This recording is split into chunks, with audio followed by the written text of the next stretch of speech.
fútbol.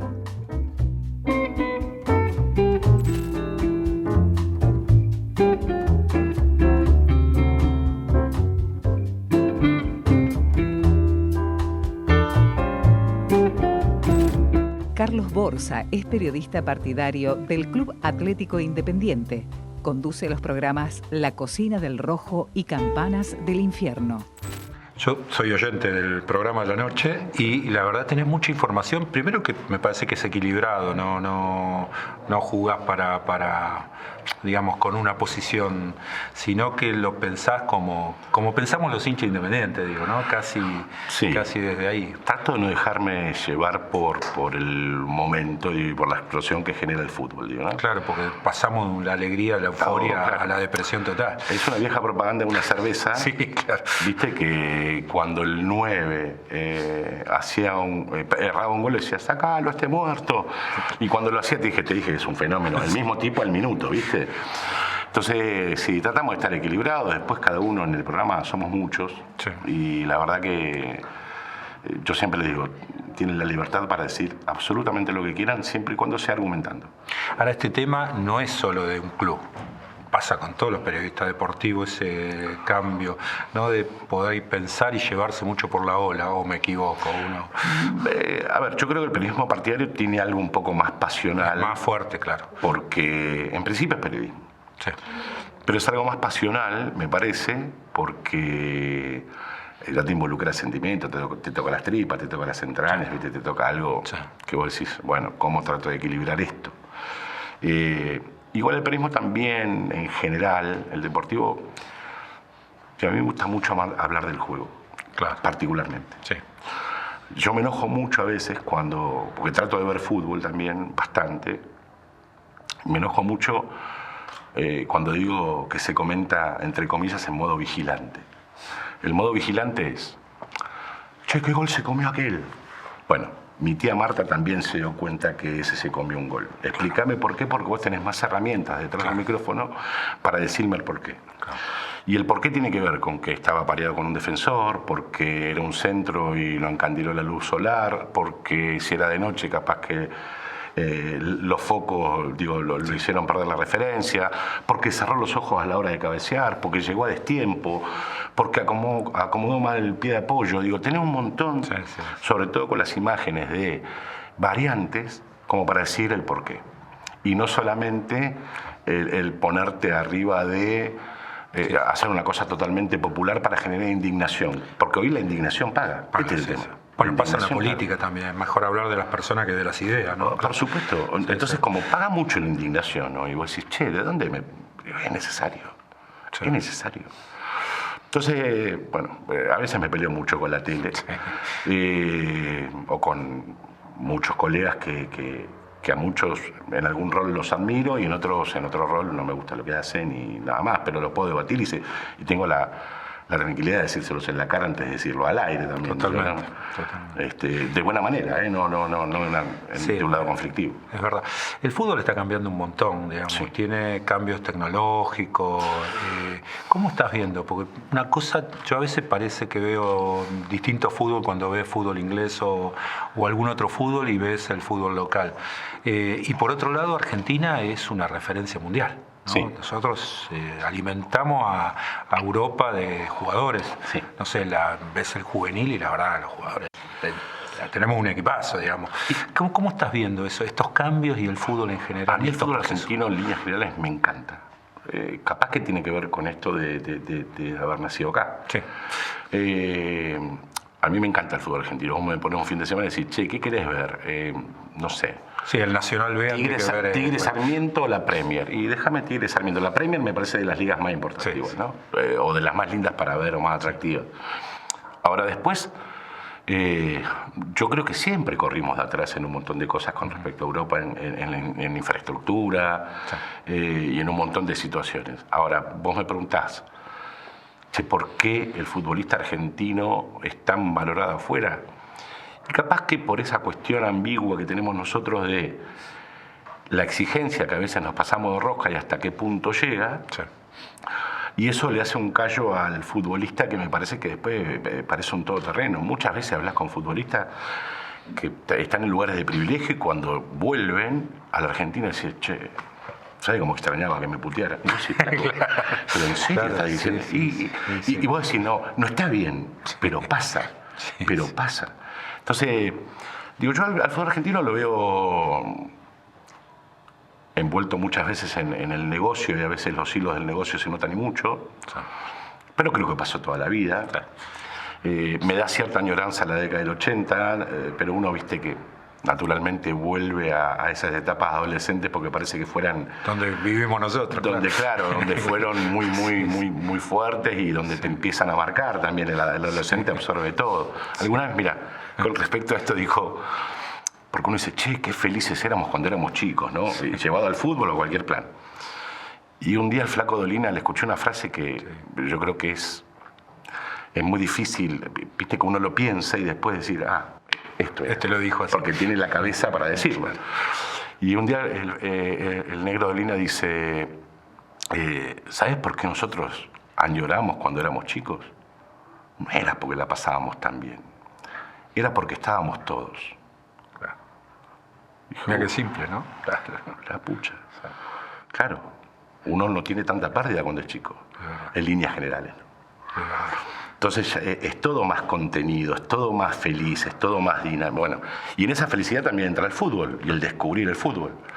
Entonces el fútbol uno parece que siempre fue mejor. Vos hoy te encontrás con uno de 30 y te dice, no, porque yo a los 16, 17, te encontrás con uno, y todos van como referencia a esas edades. La adolescencia, sí. A la adolescencia. Sí. El fútbol argentino ha pasado por un montón de etapas y todavía sigue subsistiendo de una manera maravillosa e increíble. Sí, es increíble. Bueno, Dolina decía, lo escuchaba la otra vez, un oyente le dice, no, a mí me gustaría que nos pareciéramos a Noruega. Y él le contesta, dice, ¿sabes qué pasa? Dice, esto es como mi viejo. Dice, a mí mi viejo me hubiera gustado que fuera Einstein. Pero era el bebé Dolina. Claro. Y la verdad cantaba tango, era cantador y seguramente no tenía la inteligencia, pero yo me quedo con mi viejo, decía, ¿no? Absolutamente. Ese es fantástico. Aparte a ver, Jorge, nos ponemos en una situación de lugar. ¿Sí? Imaginemos un momento conflictivo que puede pasar en cualquier fin de semana, en cualquier estadio de fútbol argentino, con un fallo arbitral que vos lo mirás de reojo y decís, me parece que me están choreando, ¿no? Sí. ¿Ustedes se imaginan acá como en España que sacan un pañuelo y dice el árbitro es una niña? No. Difícil. Sí. Difícil. No, muy difícil. Sí. Entonces, se vive distinto. Entonces la verdad que en eso de lo cultural tenemos también esta cuestión de decir, che, qué lindo aquello. Pero después la verdad que nos quedamos con esto, con lo bueno, con lo malo, con lo que hay que mejorar, que me parece que es un montón. Sí, pero el fútbol argentino tiene una cosa... Sí. No, totalmente. Y bueno, todas las canchas llenas. O sea, uno ve todas las canchas llenas y ve que... Y eso también tiene una doble mirada, me parece. Porque yo recuerdo en la década del 80, volvemos a la década del 80, y equipos que eran recontra competitivos y protagonistas no llenaban las canchas. No. En todos los partidos. No. Entonces acá hay, creo yo, una cuestión, sobre todo en los clubes grandes, que se ha generado cierto elitismo que a veces duele. Porque hoy el tipo que va a la cancha, que no es socio de un club, tiene que pagar una platea de 150.000 pesos. Entonces vos decís, che, una platea de fútbol, 150.000 pesos, vale más que una entrada a un teatro. Y esta persona quiere ir con un familiar o con los chicos, yo qué sé, se te van 500 lucas, 500 claro. lucas. Sí. No, estamos hablando de una jubilación mínima, son 300 y pico lucas, ¿no? Sí. Una locura.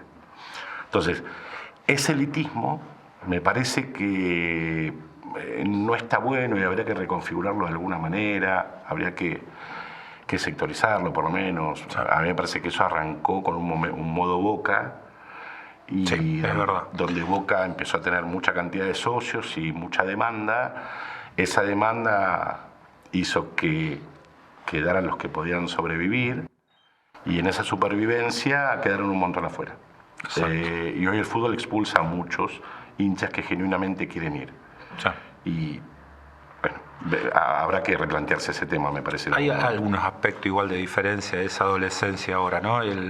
Uno creo que es que los jugadores permanecían mucho más tiempo en los clubes. Hoy hay una rotación mucho mayor. Por supuesto. Y por otro lado, yo recuerdo, no sé, Independiente tenía 50.000 socios y estamos arriba de 100.000. 170.000. Que me dijeron que después, por este lío que pasó con la Copa Sudamericana, se bajaron 10.000, pero 160.000. Es un montón.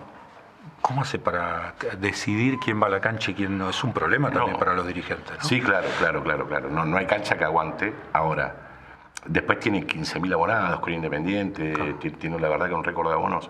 Pero en esto también, sí a Independiente, en el caso puntual, ha logrado de que en las malas, esa parte del argentino solidario, ¿viste? Que aparece siempre, en las inundaciones, en una guerra, en esto, en lo otro, decir, che, el club está mal. ¿De qué manera la puedo poner el Haciéndonos socios. Haciéndonos socios y pagando la cuota. Con esto aporto. Si puedo ir a la cancha voy, si no puedo entrar, lamentablemente no voy, o me da bronca no ir, pero por lo menos aporto de mi lado. Correcto. Entonces, desde ese lado yo creo que el hincha se ha comprometido más. Y hoy ves, en los clubes grandes es difícilmente ver un espacio vacío en una cancha. No hay manera, a diferencia de los 80, los 90. Y esto tiene que ver con que lo bueno y lo malo. En esa época todavía tenías visitantes locales, ahora son todos locales y están todos llenos. Sí, se está haciendo una prueba que ojalá funcione, digo, ¿no? En algunas canchas. Sí, es una pena. Porque eso también es parte del folclore, ¿no? Del fútbol. Sí, porque también esta cuestión ambigua que tenemos, insisto, es que no todo está bien. Pero esa cargada de los rivales, estoy hablando de las cargadas, del folclore, sí. Del folclore. Esas cargadas también a veces agrandan al futbolista si el rival le quita. Claro. No cuando el propio lo insulta. Entonces, yo creo que también hasta sacaría el foco del insulto del propio. Una vez, mira, Mariano Pernía, que en Independiente tuvo un rato, muy poco, pero después fue muy exitoso él jugó en el Atlético de Madrid, jugó en la selección, jugó un mundial para la selección de España. Sí. Él me dijo, si vos supieras lo que provoca en el futbolista el insulto del propio, te puedo asegurar que lo pensarían 2 o 3 veces antes de insultar. Entonces, ¿qué te genera el público visitante también? Descargar esa bronca que vos tenés, no en los tuyos, sino en del rival, entendiendo ese folclore. Exacto, sí. Bueno, es todo un tema, ¿no? El tema de las hinchadas. Hoy yo lo que veo también es que los pibes muchas veces ese fanatismo lo lleva a situaciones incluso hasta de violencia, que yo no sé, siempre hubo pelea entre las hinchadas. Yo recuerdo se agarraban a trompadas afuera, en la vía, pero hoy las peleas se dan entre las propias hinchadas, eso es lo raro. Y en varios clubes, en todos los clubes creo que pasa. No es raro. Son lugares de poder y lugares de negocio. Sí, claramente. Son lugares de negocio. Definitivamente son lugares de negocio. Antes eran peleas por la bandera, ahora es pelea... Antes se peleaban por las banderas, los trapos, yo soy el que va y lo manguea a los futbolistas y saco 2 o 3 pesos para viajar al interior y seguirlo. Hoy no, hoy tenés negocio de los trapitos, tenés el negocio de ir al mundial, tenés algunas barras que tienen porcentaje de los futbolistas en inferiores. Entonces, no es un lugar de decir, yo quiero estar porque soy más hincha que el otro. No, son lugares de poder. Son absolutamente lugares de poder. Como las presidencias de los clubes son lugares de poder. Sí.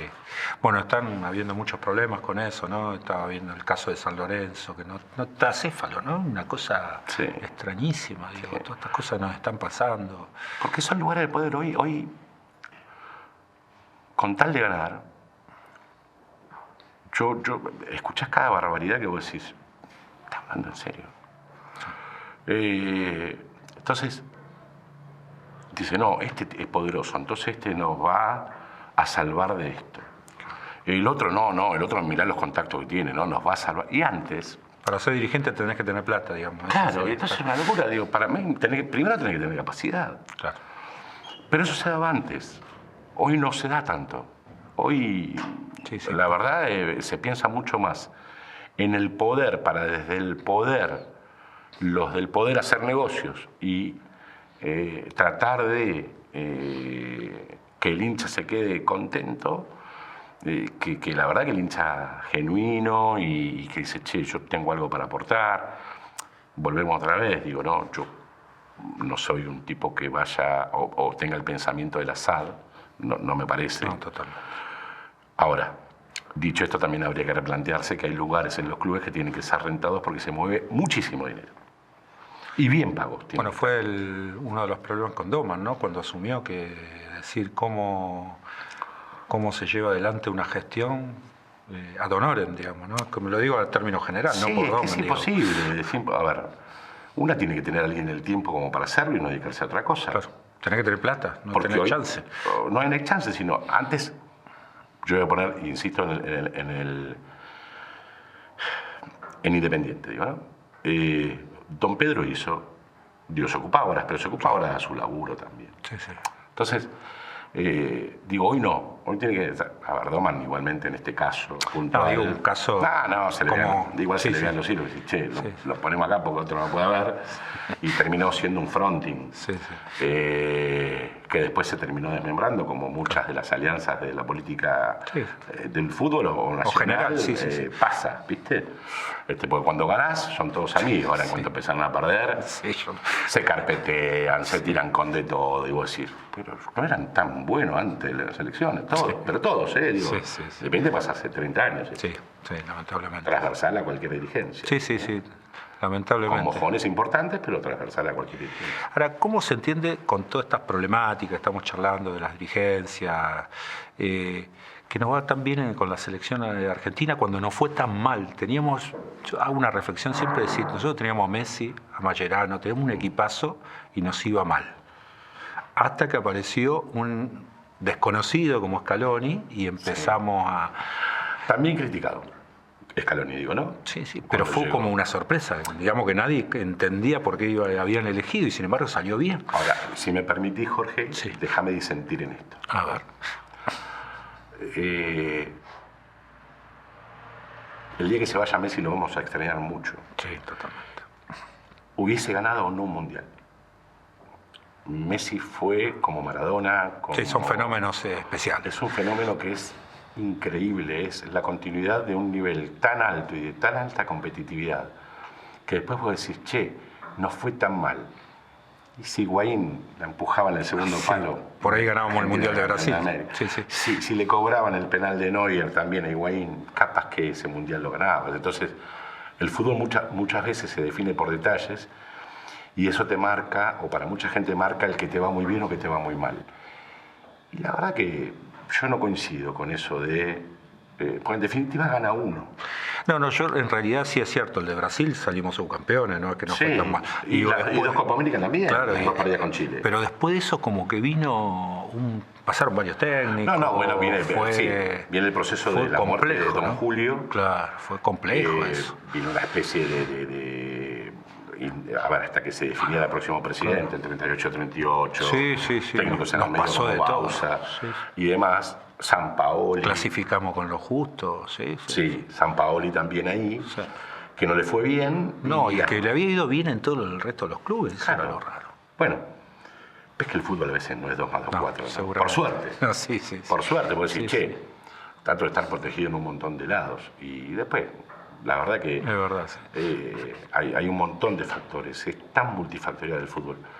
Porque no solamente es los buenos futbolistas, que obviamente que tienen que estar. No, es el equipo, la cabeza, es la convivencia, es la relación con el entrenador.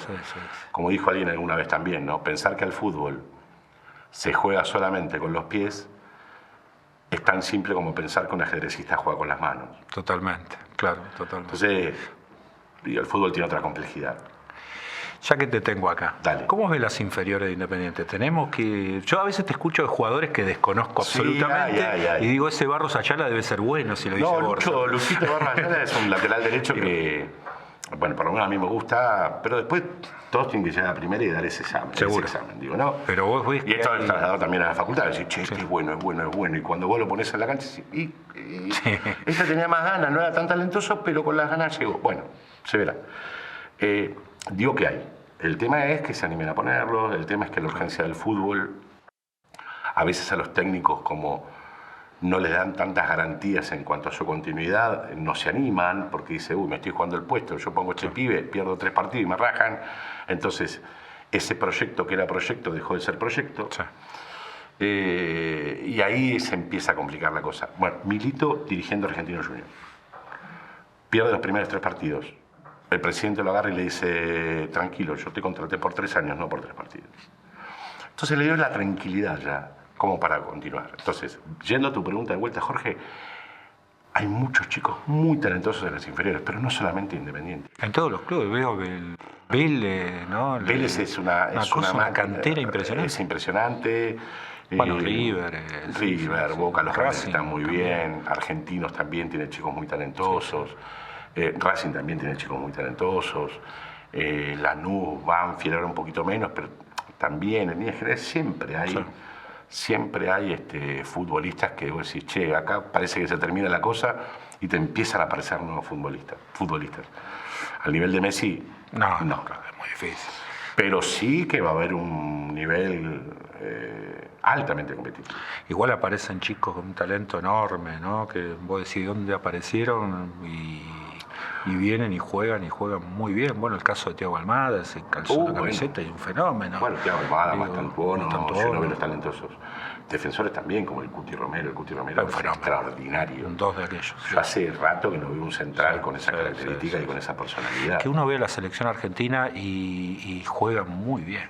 Y juega con una tranquilidad que vos decís, esto es fantástico, ¿no? Bueno, pero eso es parte de lo que hablamos antes, me parece, ¿no? De la cabeza, de la seguridad, de decir, che, me saqué esa mochila de encima. Ahora puedo jugar. Y ahora tengo ya esa confianza como para jugar. Antes era la presión de, y capaz que en esa presión de hacer algunas cosas aceleradamente, broncas internas, bueno, un montón de cosas que también tiene el fútbol. Con el tema de los chicos, digamos, una de las críticas que creo que se le hacían a Bacari es que no ponía a los pibes. Digo, vos pensás que eso lo podía verlo, no sé, el caso de los tres, el número 3, por ejemplo, ¿no? Que trajimos 2-3 y estaba el Samba de Irastorza. Decir, ¿por qué no le digo la chance, digamos? Sí. Es por esto mismo que sí, asegurarme que... O eso de la competencia de los jugadores que a mí también me hace ruido. No, yo creo que la competencia interna tiene que estar. Y Bacari me parece que mereció. Sí, porque le había ido bien. Le había ido muy bien. Entonces mereció que le trajeran tantos futbolistas. Ahora, sí creo yo, vos decís, che, se te va un 3 importante para Independiente como Angulo, que ha sido determinante en la cantidad de goles. O sea, fue el lateral con más goles del fútbol argentino en tan poco tiempo. Y se adaptó muy bien y muy rápido.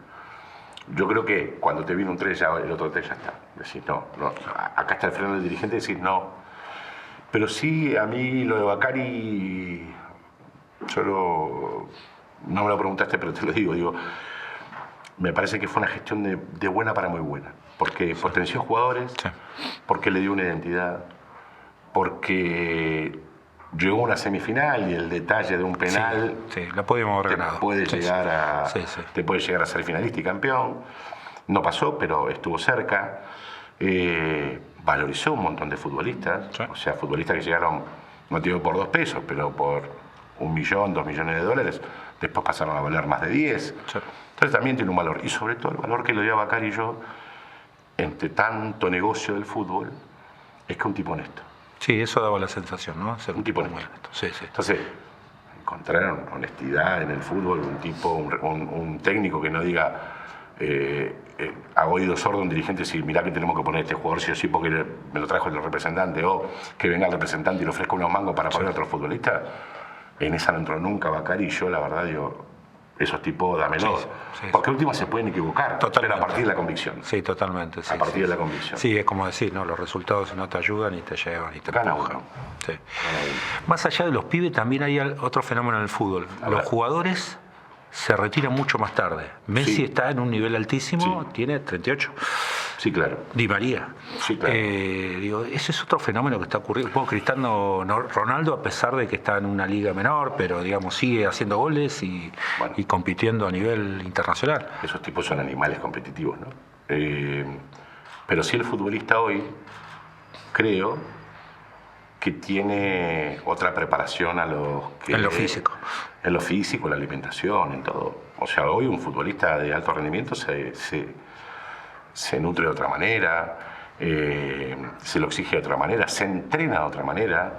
En la década del 70-80 se entrenaban con una base muy parecida a la del atletismo, mucho fondo, Hoy no tiene sentido, hoy es mucho con pelota. La bolsa rápida. De arena, ¿no? ¿Te acuerdas? No solamente la bolsa de arena, Jorge.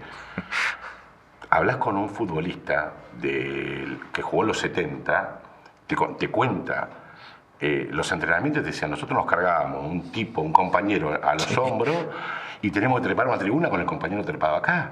Una locura. Sí. Una locura, terminan todos rotos de la cintura. Vos ves un jugador de los 70 de alto rendimiento, todos ves la pierna, le pasan dos perros peleando por abajo de la pierna. Es una locura. Sí, es verdad, y se dan todos, ¿no? Todos los jugadores antiguos. Se dan mucho. Entonces hoy el futbolista de alto rendimiento cambió. La alimentación, la manera de entrenar. Tienen nutricionistas, tienen está mucho más contenido. Correcto. Tienen psicólogos, cuando antes el psicólogo no estaba aceptado en el fútbol. Exacto. Entonces tiene un montón de contenciones que me parece que lo llevan a ser después un futbolista de élite, y esto estira la vida útil del futbolista, ¿no? Alguien me dijo una vez también, dice, si vos vieras lo que come Messi, no se te ocurriría ni de casualidad alimentarte de esa manera. Mira. Es todo feo. No encontré una comida que sea más o menos rica. Dice. Pero antes era milanesa, claro. Antes decía, antes todo. ¿No? Puede decir, che, se clavó un plato de fideo antes de ir a jugar. Sí, bueno, el de frente también se clavó. Sí, también, claro. O sea, entonces, no, la cosa es totalmente distinta. Totalmente distinta. Te hago una más, Borsa, la verdad que agradeciéndote que hayas estado aquí con nosotros. Tenés un muy lindo programa que es La Cocina del Rojo hace años, y a mí me gusta mucho como entrevistás, y sobre todo pasan muchos jugadores de aquella época, ¿no? De los 70, que te cuentan historias fantásticas, historias de vida. Sí. ¿Cómo vivís eso? ¿Cómo lo formás? ¿Cómo lo armás? Pues la verdad es muy lindo el programa. Sí, a ver, esta fue una idea de 2010 que la pude llevar a cabo en 2017, digo, ¿no? Mi idea siempre fue decir, bueno, bajemos al bocha del póster.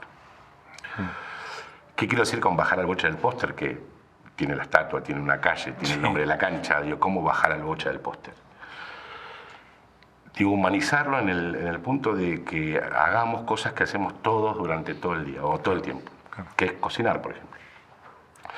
Entonces, siempre fue mi idea decir, si yo logro que el bocha se ponga un delantal y pele una papa adelante de una cámara... Sí, cocina un huevo frito, sí. Ya está. Sí. ¿Por qué? Porque lo humaniza, porque lo saca del tipo de pantalón corto que generaba esa cuestión que deslumbra. Y en ese contexto, creo yo, de almuerzo, de charla también, sin ningún tipo de... Como ahora estamos hablando, sin ninguna pregunta preparada, nada. Sí. ¿Qué es lo que sale? Con una idea así que obviamente yo tengo 4 o 5 cosas en la cabeza como para decir esto lo tengo que preguntar sí o sí. Pero después la charla te va llevando. Sí. Entonces a mí me parece que el modo charla es un modo donde el futbolista o el exfutbolista se abre, donde sale más cosas si vos vas no, porque aquella vez no le saca nada. No, claro.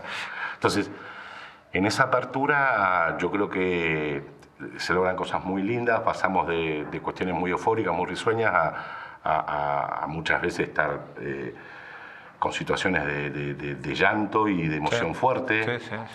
Y pasamos por todos esos estados. Después, nada, soy un enfermo de la edición, no le quiero sacar la pintura a piñón fijo, pero las charlas duran capaz que 2 horas. Claro, y la tenés que reducir. Y de esas 2 horas yo nada, son horas sentado, en principio yo,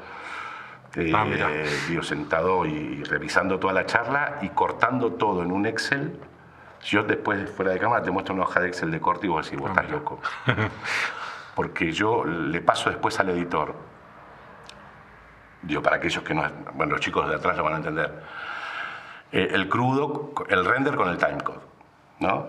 De ese timecode yo le marco hora, segundo, hora, minuto, segundo, y centésima, porque te lo marca el timecode también.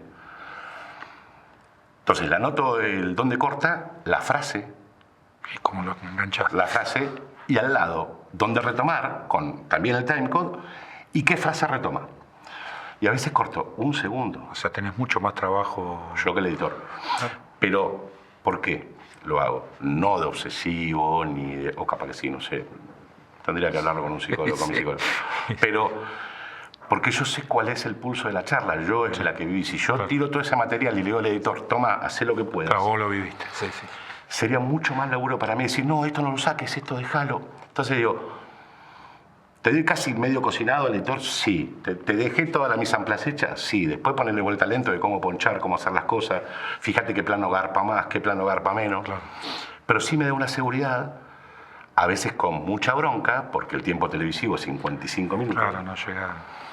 Digo, con mucha bronca de cosas que quedaron afuera, pero digo, bueno, tiene un hilo conductor, sé lo que va, acá nos reímos, acá fue un cachito solemne, acá hubo llanto, acá, bueno, digo, pasamos pero hay por todo historias eso. de vida fuertísimas. Es que eso es el programa, son historias de vida. Muy fuerte. Es un programa que goza, por suerte, para mi gusto, digo, ¿no? De una temporalidad Sí. que vos lo podés ver dentro de 10 años y va a tener más o menos el mismo valor. Sí. Salvo que veas al protagonista que tiene una cana más, una cana menos, o quien les habla que tiene 20 kilos más después de la pandemia. Sí, totalmente. Pero después, siempre la idea era esa, digo, ¿no? Es entender que atrás del futbolista hay una persona. Hay una vida, sí. Como en todos los rubros, ¿eh? Y que no es ni más ni menos importante. Digo, todos tenemos un valor. Si nosotros estamos sentados acá, y esto no es un chupamedismo de ellos, digo, pero si no están ahí, nosotros podemos estar hablando 5 horas, se le cortaron No las pasa nada. cámaras. Claro, seguimos, sí. Ellos tienen absolutamente Sí. tanto valor como el nuestro. Pero lo que tiene es que hay como una continuidad. Yo veo jugadores de distintas épocas, pero hay como una línea de tiempo que tiene que ver con una identidad. Oscar Vez, me la imagino yo, pero hay como una identidad, ¿no? Decir, che, le pasamos por la pensión, vinimos de tal lado, nos pasó Sí. esto, me acompañó mi viejo, no sé, hay como una Sí, historia. los orígenes de los futbolistas son bastante similares, muchos. A mí me sorprendió yo te cuento una de tantas que hay, ¿no? Me sorprendieron muchas, pero... Y también hay historias de vida como la de Felipe, que Sí. te cuenta que estuvo 3 veces muy cercano a la muerte Sí, en la Guerra de Malvinas. fuertísimo. A mí me llamó la atención alguien que ya no está, que es el Negro Galván. Sí, El Negro Rubén Galván, un futbolista que fue parte del plantel ganador del Mundial el 78. 78. Sí. Que nació en un pueblo a 180 kilómetros, si no me equivoco, y si está mala data, disculpen, a 180 kilómetros de Formosa capital. Ya Formosa capital, en la década del 50, no era una Estaba ciudad de muy grandes lejos. luces. Sí.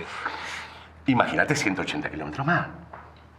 Entonces, en un momento, en esta línea de tiempo, le pregunto por los padres y le digo, che, ¿dónde naciste?